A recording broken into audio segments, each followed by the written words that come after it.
জনগণ সবসময় সঠিক পথ দেখায় এবং সঠিক জিনিসেরই রায় দেয়। আমাদের শিক্ষা নেওয়া উচিত গণমানুষের বিরুদ্ধে, জনগণের বিরুদ্ধে কোনো অবস্থান না নেওয়া।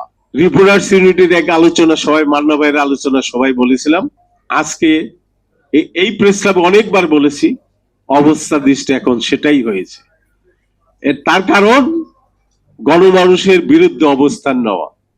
আমি আজকের এই আলোচনা সভা থেকে বলবো, আপনারা, আমরা যারা রাজনীতি করি, রাজনীতির মাঠে আছি, তাদেরকে শুধু একটি জিনিসই স্মরণ করাবো, জনগণ সবসময় সঠিক পথ দেখায় এবং সঠিক জিনিসেরই রায় দেয়। আমাদের শিক্ষা নেওয়া উচিত গণমানুষের বিরুদ্ধে, জনগণের বিরুদ্ধে কোনো অবস্থান না নেওয়া। আপনি দেখেন, আমি খান ভাই এখানে উপস্থিত, শামসুজ্জামান দুদু এখানে উপস্থিত, আমি ওনাদের সামনেই বলছি, আমি ওনাদেরকে দায়ী করব না, দোষী করব না। আজকে বিএনপির নেতারা যারা যেভাবে স্থাবকতা শুরু করেছেন, এই জাতীয়তাবাদী শক্তির বাতিঘর শহীদ রাষ্ট্রপতি জিয়াউর রহমান, তার সন্তানকে নিয়ে যেভাবে স্থাবকতা আপনারা শুরু করেছেন, তাকেও ফ্যাসিস্ট বানাবেন আমার মনে হচ্ছে এটা।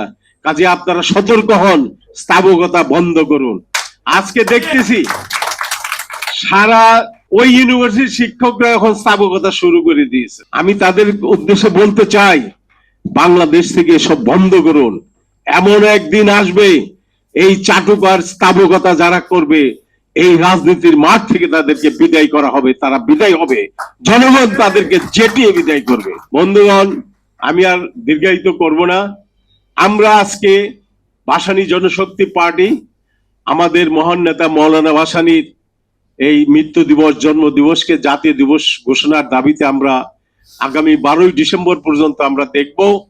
যদি সরকার, এই সব বর্তমান সরকার যদি না করে, তাহলে আমরা 12ই ডিসেম্বর থেকে ওই রাস্তায় নামবো এবং জন্মদিনের আলোচনা সবটা আমরা রাস্তায় করব, রাজপথে করব, এবং ওই দিন থেকে আমরা রাজপথে থাকার চিন্তা, আমরা সিদ্ধান্ত নিচ্ছি। আমরা এইভাবে থাকবো এবং তার দাবি না আদায় না হওয়া পর্যন্ত আমরা রাজপথে থাকবো। আমরা যদি খুনি হাসিনাকে বিদায় করতে পারি, তাহলে আমরা মৌলানা ভাসানীর এই দাবিও আমরা আদায় করেই রাজপথ থেকে বিদায় নেব।